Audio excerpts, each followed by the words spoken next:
The plastic bottle felt cold and slick in her palm. The last one. Bianca stood on her cracked front step, the morning sun already heavy on her neck, and stared at the man slumped against the lamppost. His uniform was stained. His hands wouldn't stop shaking. "Sir, you okay?" she asked, her voice barely carrying over the distant city hum. He lifted his head. His eyes were hollow. "Haven't eaten since yesterday," he rasped.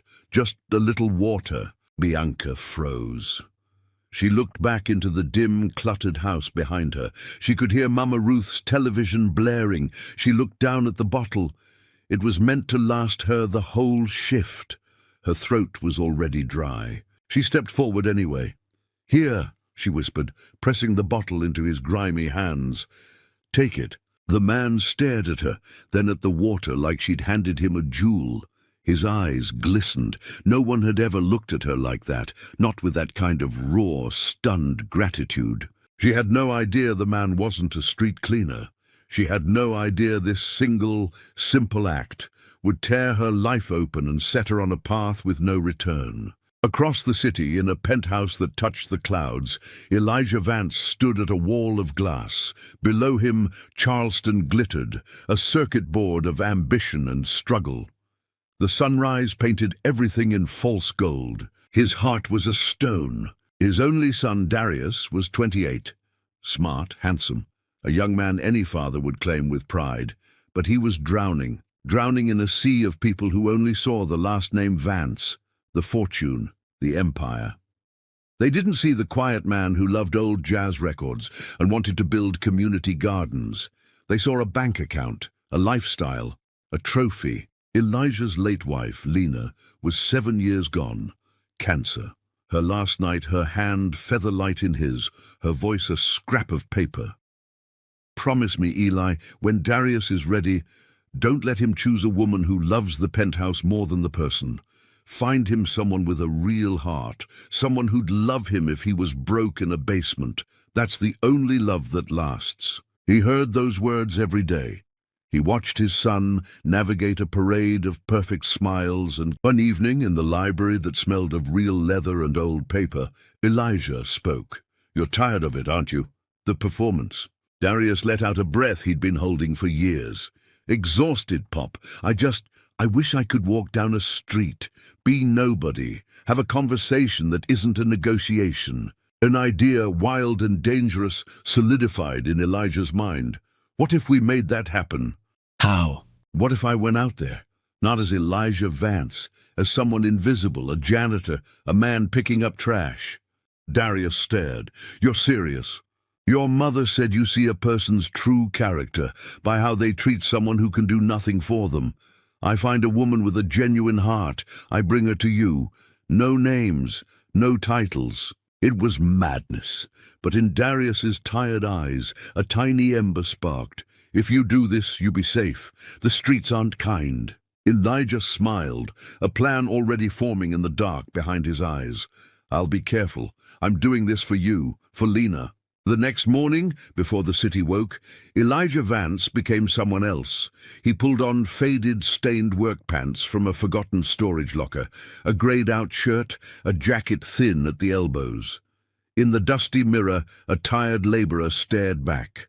A man the world was designed to ignore. He slipped out a service entrance, a heavy black bag in his grip.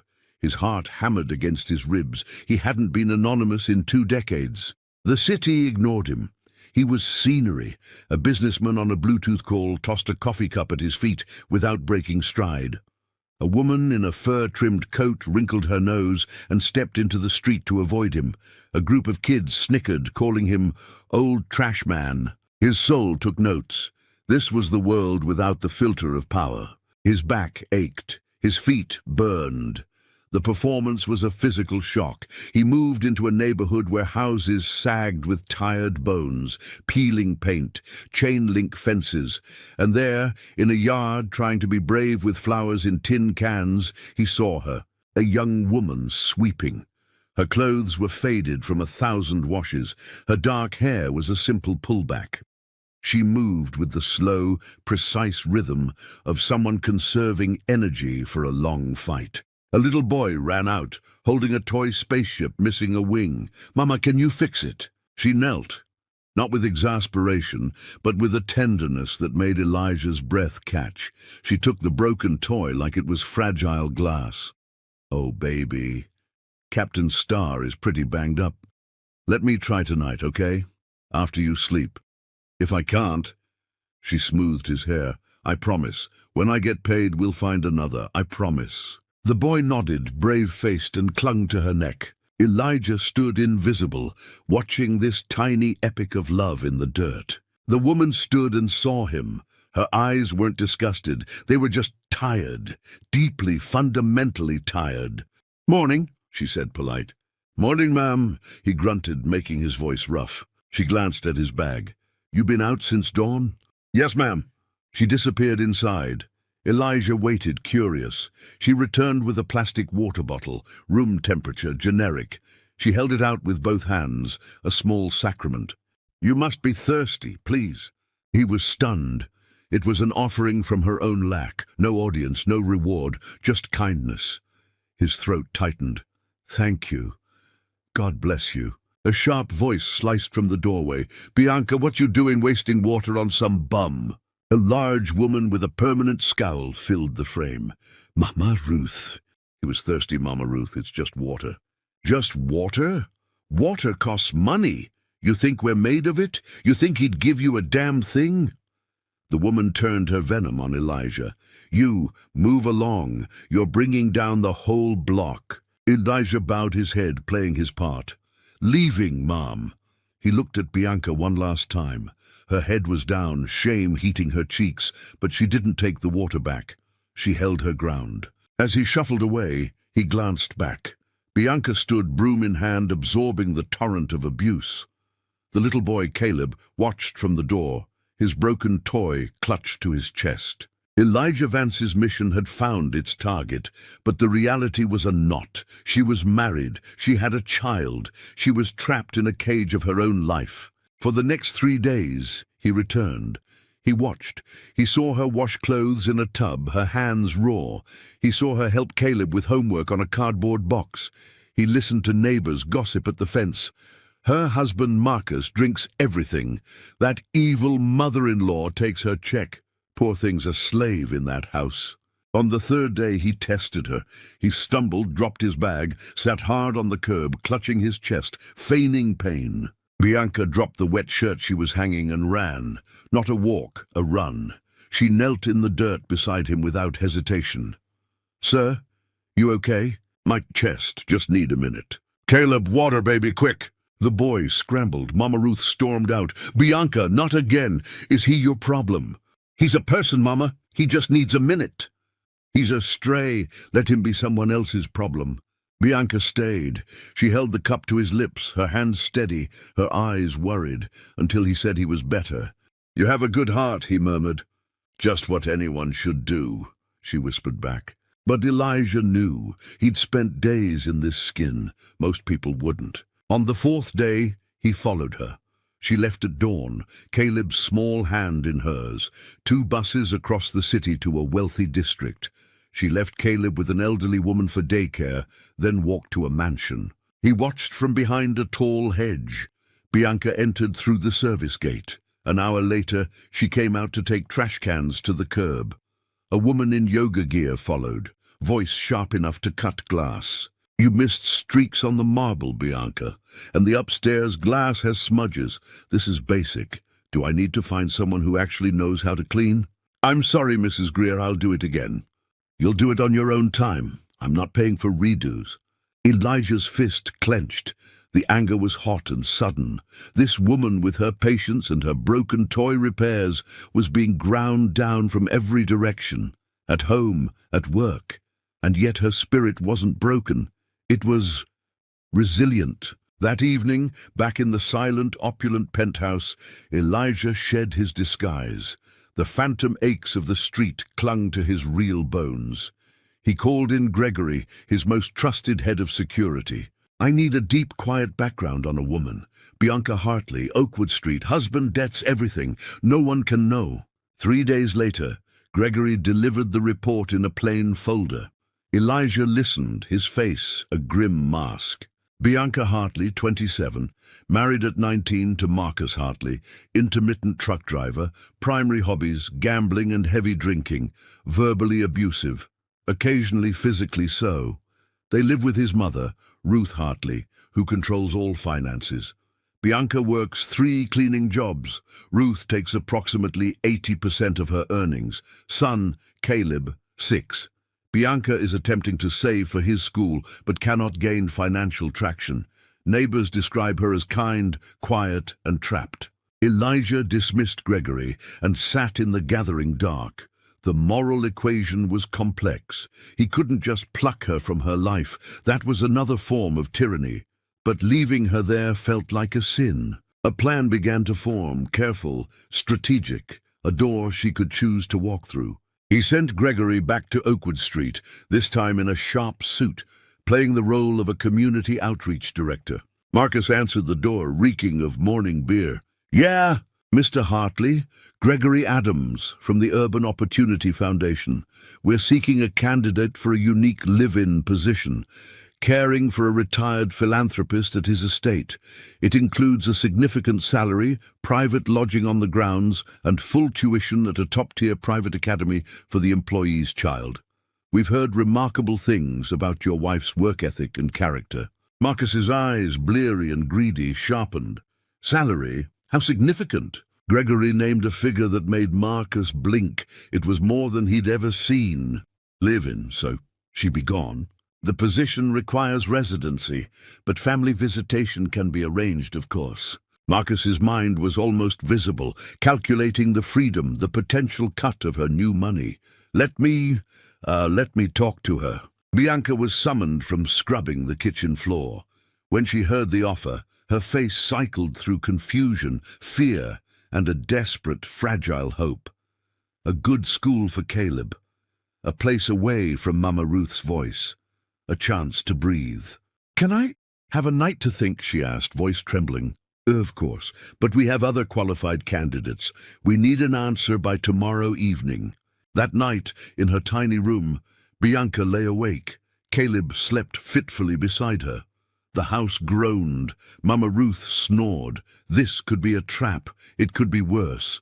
But what was here? A life of slow suffocation. Caleb's future narrowing to nothing. She prayed until her lips were dry. She cried silent tears into the thin pillow. By sunrise, the decision was made in her bones. It wasn't for her. It was for the boy, breathing softly beside her. When Gregory returned, she met his eyes, her own still puffy but clear.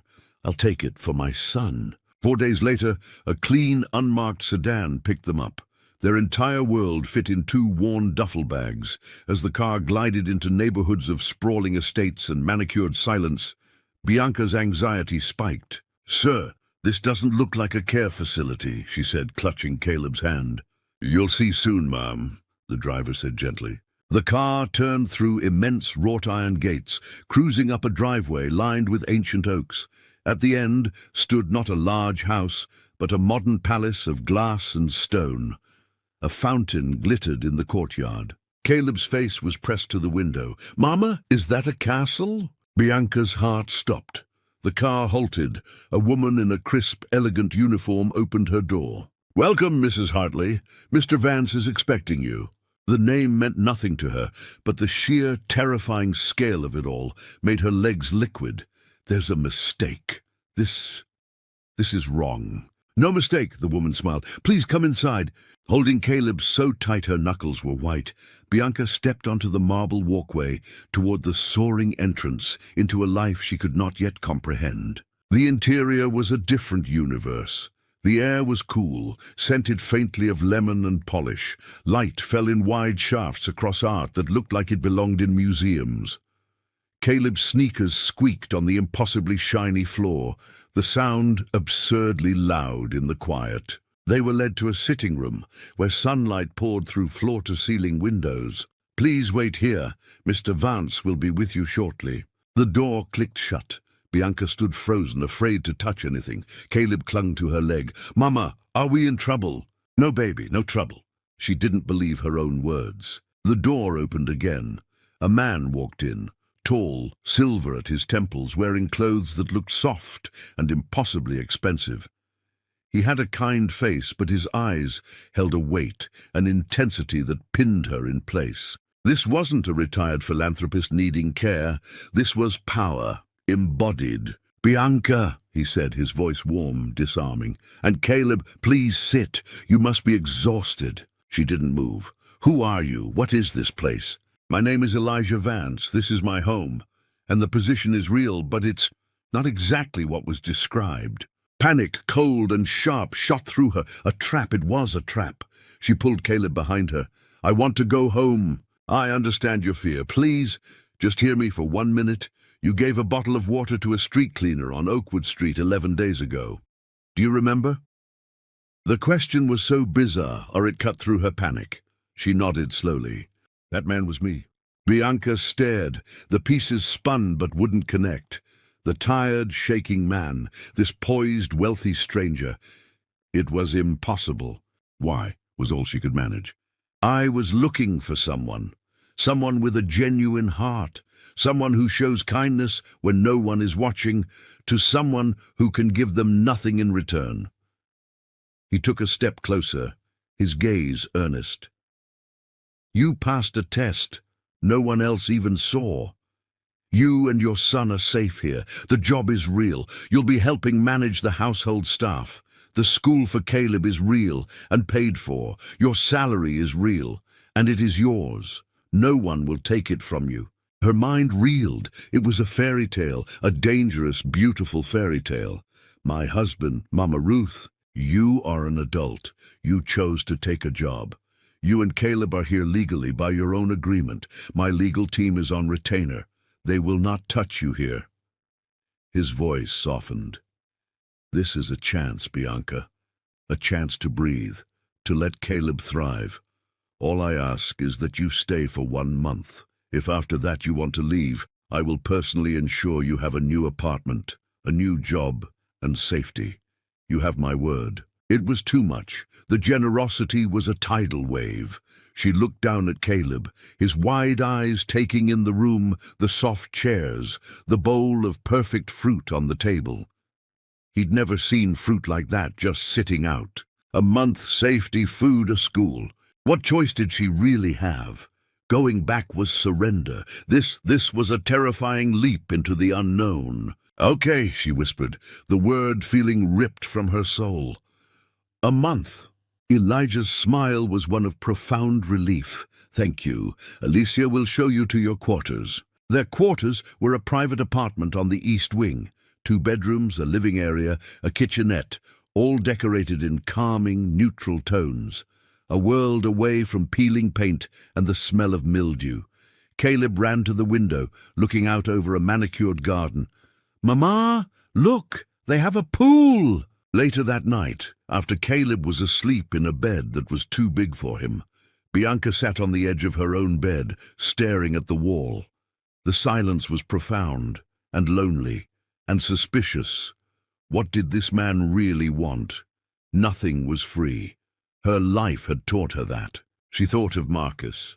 He'd be furious. He'd come looking. The fear was a cold snake in her stomach.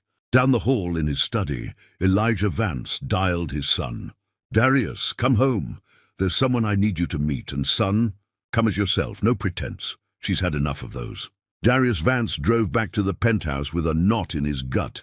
His father's project had felt like a desperate fantasy. Now, he said, he'd found someone. Who was she? Another gold digger with better acting skills. He entered through the private garage elevator, the familiar scent of home, doing nothing to calm him. His father was waiting in the study. "She's here?" "She is. Her name is Bianca. She has a 6-year-old son, Caleb." "A child." Darius ran a hand over his face. "Pop, this is complicated. Life is complicated. She's not a socialite. She's not an heiress. She's a survivor. And she has no idea who you are. To her, you're just my son. And what's the end game here? You lure a struggling woman here under false pretenses so I can, date her? So you can meet a person of quality, Elijah said, his voice firm. So you can have a real conversation. The rest is up to you both. Just be you, Darius. The man who wants to start urban farms, not the Vance heir. Darius took a deep breath. The pressure was different this time, but it was still pressure. He walked to the residential wing, pausing outside the door to the guest apartment. He could hear a child's laughter from inside. It sounded light, unburdened. He knocked. Bianca opened the door.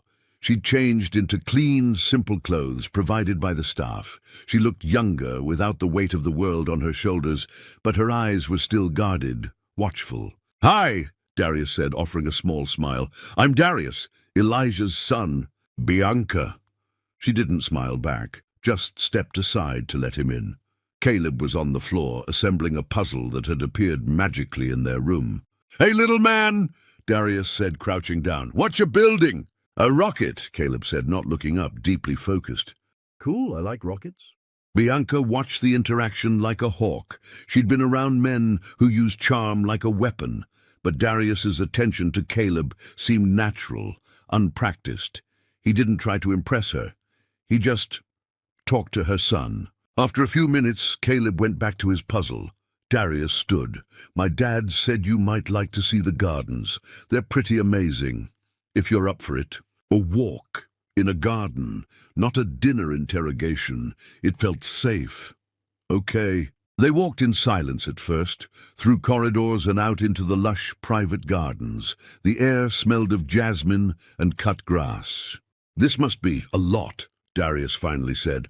"That's one word for it," Bianca replied, her arms crossed. "My father, he means well, but he can be intense. His way of fixing things is to engineer situations." "Is that what this is? A situation he engineered?"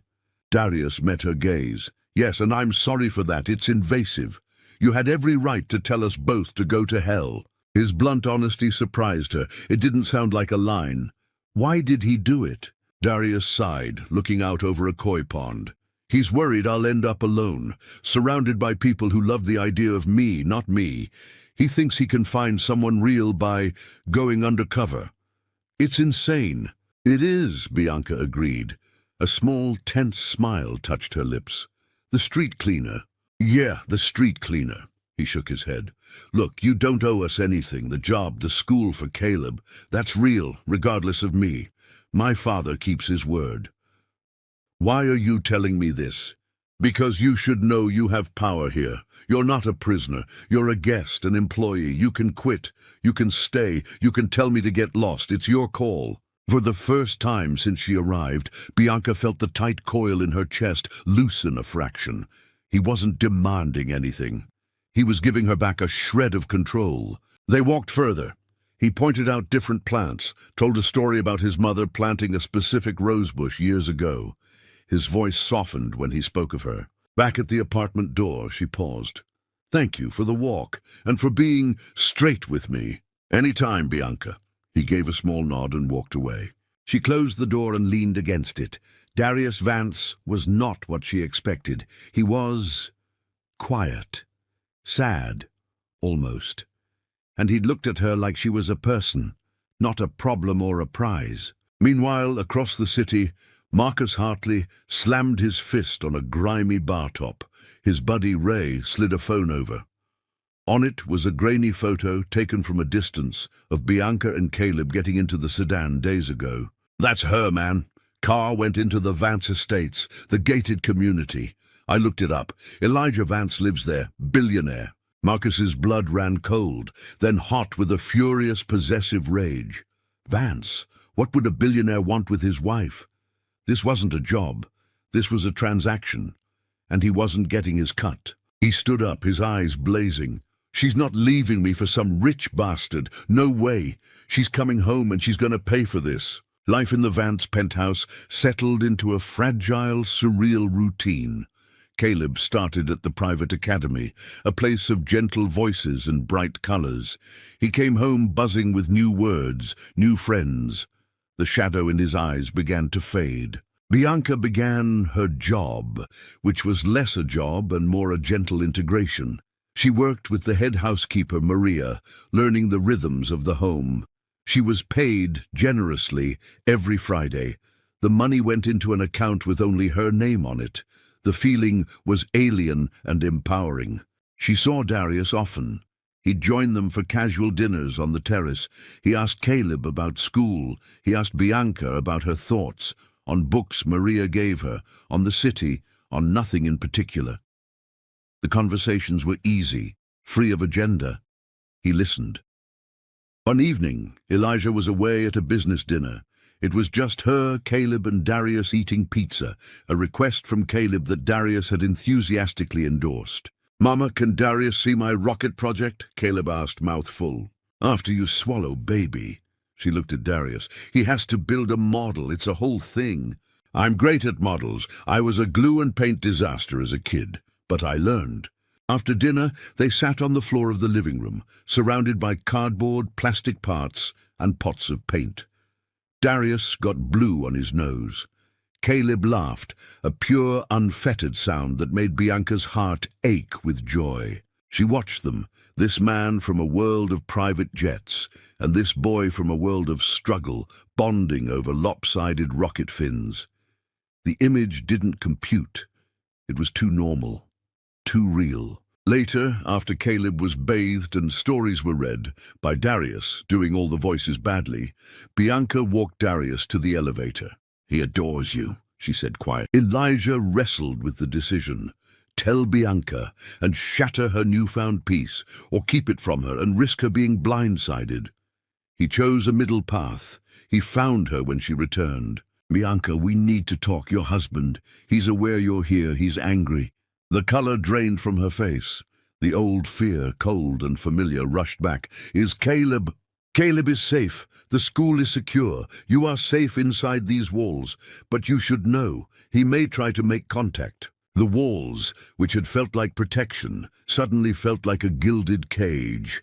Her freedom was still an illusion. Marcus was a specter she couldn't outrun. That Friday, the night of the jazz concert, she almost cancelled.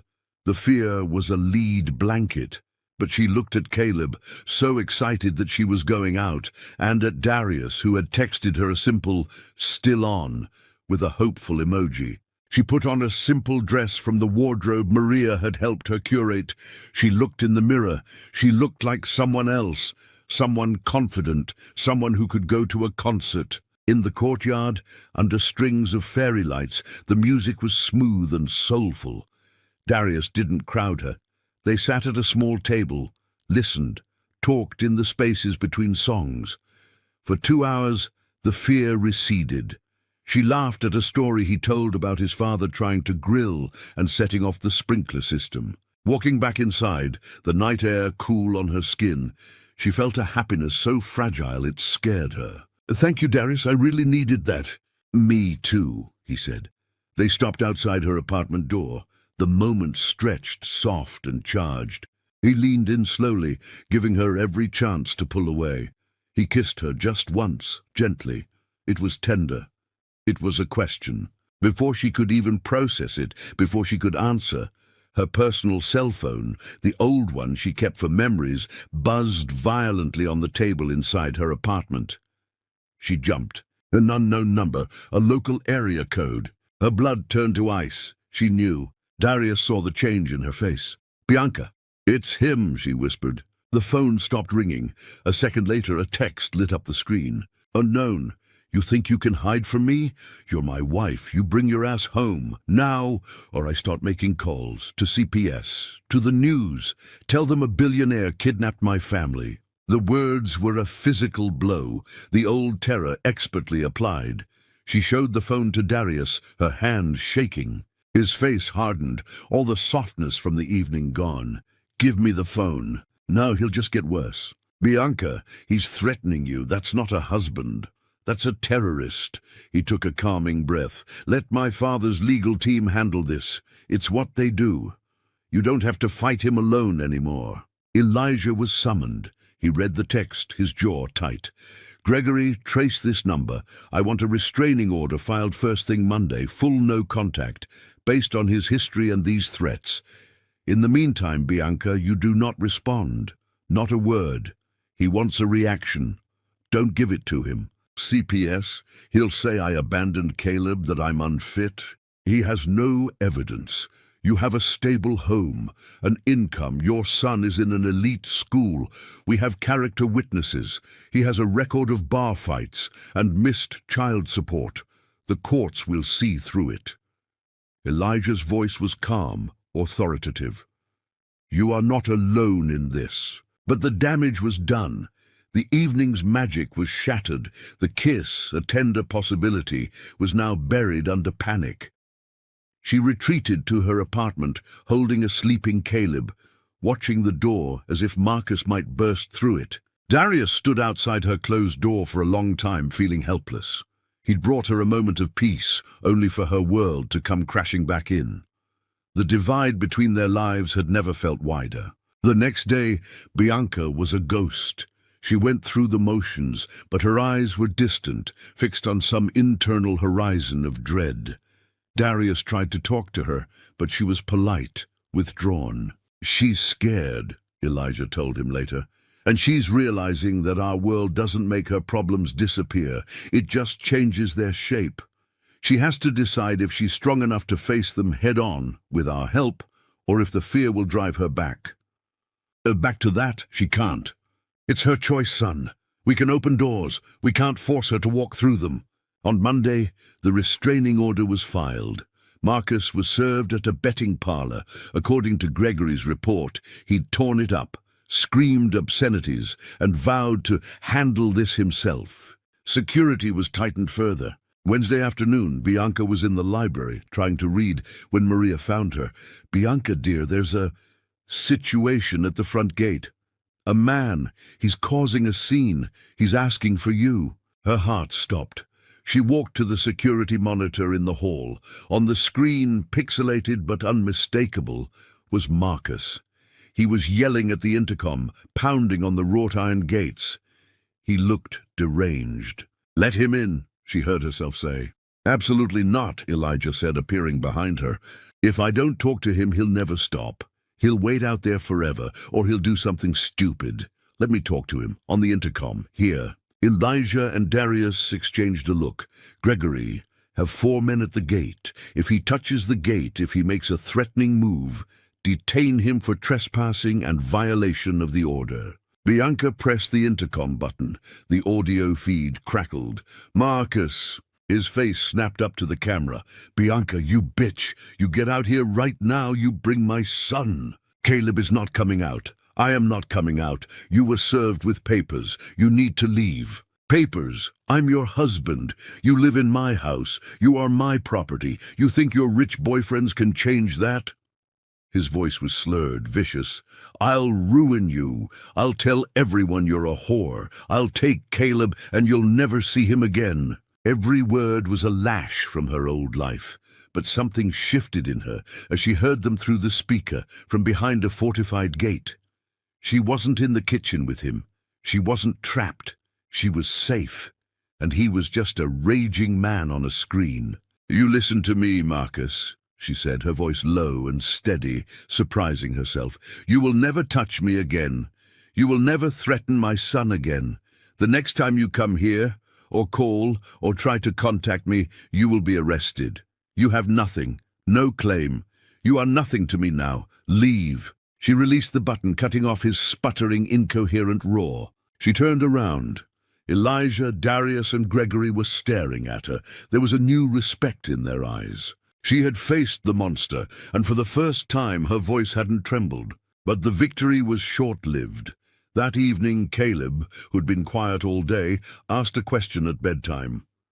Mama, was that Daddy at the gate today? On the TV screen? Her blood ran cold. Yes, baby. Is he mad at us? She gathered him close. He's confused. But he can't come here. We're safe. I don't want to go back, Mama, Caleb whispered, his small body trembling. I like our new home. That tiny confession broke her and remade her. This wasn't just about her fear anymore. It was about her son's peace. She had to be strong enough to protect this, whatever this was. Darius found her later on the terrace, staring at the city lights. "That was the bravest thing I've ever seen," he said quietly. She didn't look at him. It didn't feel brave, it felt like survival. "Sometimes that's the same thing." He stood beside her. "I know tonight, complicated things. The other night, the kiss. I don't expect anything, Bianca. Your world is on fire. The last thing you need is more pressure." She finally turned to him. In the moonlight he looked earnest, worried, real. "What if," she said slowly, "what if I want the complication? But I'm so scared of getting burned." He took her hand, his touch warm and solid. "Then we go slow. We let the fires die down first. I'm not going anywhere." For the first time since she'd arrived, Bianca allowed herself to believe that maybe, just maybe, this wasn't a temporary shelter. Maybe it could be a foundation. But foundations, she knew, could still crack. The confrontation at the gate seemed to break a fever. Marcus didn't return. The threat stopped or went underground. The legal machinery Elijah had set in motion began to grind. Formal separation papers, a custody petition citing Marcus's instability and lack of involvement. It was slow, but it was movement. Bianca began to breathe again. She started taking online courses in business management, an idea Darius had gently suggested. "You're a natural organizer," he'd said. "You ran a household in a war zone. Imagine what you could do with resources." Caleb blossomed. He made friends. He talked about becoming an astronaut or a chef. The world was opening up for him. Bianca and Darius settled into a gentle, cautious rhythm. They'd have coffee in the mornings, take walks, talk about everything and nothing. The attraction was a steady hum between them, but they moved around it carefully, letting trust build brick by brick. One afternoon, Elijah asked Bianca to join him in his study. "I have a proposal," he said, steepling his fingers. "A real one, not a test." "I'm listening." The Vance Family Foundation funds a network of community centers. One of them, in the Eastern District near your old neighborhood, needs a new director. Someone who understands the community, the struggles, the real needs. Not just a bureaucrat. Someone with heart and grit. The salary is substantial. It includes a townhouse nearby. It's a real job, Bianca. A career. One where you could change lives, starting with your own. She was stunned. It was a ladder held out to her. Not a gift, but an opportunity she had to climb. It was respect. "Why me?" "Because you passed the only test that matters, and because you have the capacity to lead with empathy. Think about it. No pressure." She did think about it. All night it was independence, true independence, a life built by her, not given to her. It was terrifying and exhilarating. She discussed it with Darius that evening. "It's an amazing opportunity," he said, his expression unreadable. "You should take it." "You think so?" "I do. It's what you deserve." He paused. "It would mean you'd move out of here."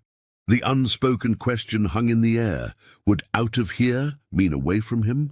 "Yes," she said softly, "it would." He nodded, looking down at his hands. "I'll miss our coffee." "Me too." A week later, she accepted the position. The Foundation's lawyers accelerated the process, wanting a positive story. She would start in a month. The knowledge that her time in the penthouse was finite changed the atmosphere. It added a sweet, painful urgency. Bianca and Darius stopped circling and finally leaned in. Their second kiss, not a question. It was an answer. It was slow, deep, and filled with all the words they'd been too careful to say. It felt like coming home to a place she'd never been. For the next few weeks, they stole moments. Late-night conversations on the terrace, laughter in the kitchen, helping Caleb with his now much more advanced rocket project. It was a bubble of happiness, but it was a bubble tethered to reality. Her impending move, the shadow of her past, the vast gulf between their public lives. Darius wanted to go public, to take her to an event, to introduce her as his girlfriend. Bianca panicked. "The media, they'll tear me apart. The poor cleaning lady who caught the prince, they'll say awful things about me, about Caleb." "I don't care what they say. I have to care, for him." The old fears of judgment, of not being enough, rose up in a wave. It was their first real argument, a fracture. They didn't speak for 2 days. The penthouse felt enormous and cold. Elijah watched it all, a silent sentinel. He called Darius into his study. "You're pushing too hard. You're thinking like a Vance who wants to claim something. You need to think like the man she fell for, the one who gave her space. Her trauma isn't about money, son. It's about agency, about control. You asking her to face the media storm is asking her to give up control of her narrative. You have to let her own this, all of it." Darius knew his father was right. He went to her. He found her packing a box of Caleb's things in their apartment. "I'm sorry," they both said at the same time, then smiled weakly. "You were right," Darius said. "We do this at your pace. No announcements, no pressure. We just be for as long as it takes." The relief was immense. The fracture began to heal, stronger at the break. The day before Bianca was to move into her new townhouse and start her new job, they had a farewell dinner. Caleb was excited about his new room. Bianca was a bundle of nerves and hope. After Caleb was asleep, she and Darius stood in her now half-empty apartment. "This isn't goodbye," he said, taking her hand. "I know," she said, but it felt like an ending, a safe, beautiful chapter closing. He kissed her forehead. "I'll see you tomorrow. I'll help you move." She believed him. But life, as she knew too well, had a way of intervening. Early the next morning, as Bianca was loading the last of their bags into the Foundation's SUV, her phone rang. A number she didn't recognize, but with a familiar area code. Warily she answered, "Hello?" It wasn't Marcus. It was a woman's voice, shrill with panic. It was her old neighbor, Miss Sharon. "Bianca? Oh, thank God. Honey, you need to come to the old house. It's Marcus. There's been an accident, or something. The police are here. They're asking for you. They said he's gone, Bianca. He's dead." The world tipped on its axis. The word dead echoed in the hollow of her ear. Gone, not a threat, a fact. She didn't feel grief. She felt a seismic shift in the ground beneath her feet. The final chain, rusted and heavy, had just snapped. Darius saw her face, took the phone, spoke briefly to the sobbing neighbor. He hung up and pulled Bianca into his arms as her knees buckled, not from sorrow but from shock, from the utter, irrevocable finality of it. Elijah handled the practicalities. Gregory made calls. It was a drug overdose mixed with alcohol in a flophouse motel room. No foul play suspected, just the sad, predictable end of a long, self-destructive spiral. Bianca didn't go to the scene. She sent Elijah's lawyers to deal with the police, with identification, with the grim paperwork of dissolution. She was his legal next of kin, but she was also his victim. The lawyers would shield her. She postponed her move for a week. She needed stillness. The funeral was small, bleak. Bianca attended, with Darius, a solid, silent presence beside her. A few of Marcus's drinking buddies stood awkwardly in the back. Mama Ruth was there, her face a mask of bitter blame directed at Bianca. She didn't speak to her. Bianca didn't try. She felt nothing for the coffin, but she felt a profound, aching sadness for the boy Marcus might have been, for the life they'd all been cheated out of by his demons. Afterwards, back at the penthouse, the atmosphere was different. The last external threat was gone. The path ahead for the first time was truly clear of obstacles. It was liberating and terrifying. A few days later, she and Caleb moved into their townhouse.